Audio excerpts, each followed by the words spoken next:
जीवघेण्या अपघातानंतरही प्रशासन झोपेत. रिक्षा संघटनेचा अनोखा निषेध. स्मशानातील बांबूंनी उभारला तात्पुरता कठडा.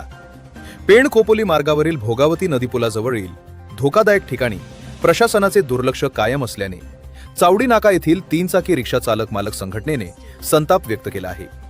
महिनाभरापूर्वी याच ठिकाणी झालेल्या भीषण अपघातात एका रिक्षा चालकाचा मृत्यू झाला होता, तर दुसरा गंभीर जखमी झाला होता.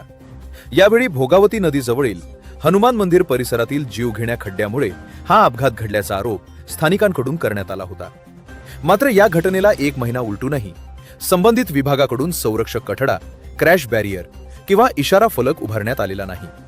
त्यामुळे पुन्हा अपघात होण्याची भीती व्यक्त केली जात आहे.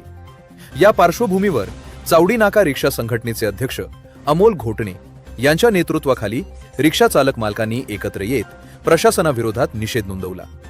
यावेळी संघटनेच्या पदाधिकाऱ्यांनी स्वखर्चाने स्मशानभूमीतील बांबू आणून घटनास्थळी तात्पुरता संरक्षण कठडा उभारला.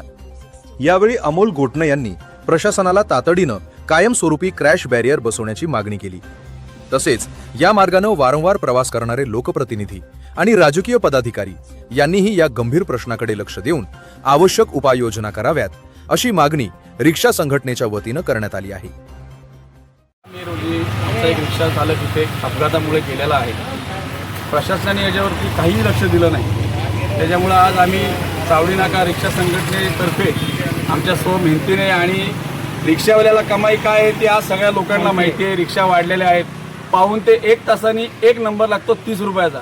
त्याच्यामुळं आम्हाला बांबू आणायला सुद्धा पैसे नाहीत. आम्ही स्मशानभूमीतले बांबू आणून हे सगळं इथे आज हे लावलेलं आहे. प्रशासनाला आमची एवढीच विनंती आहे की आज बांबू लावलेत तर त्यांनी उद्या येऊन तिथं पाईपचं रॅलिंग करावं, ही आमची विनंती आहे.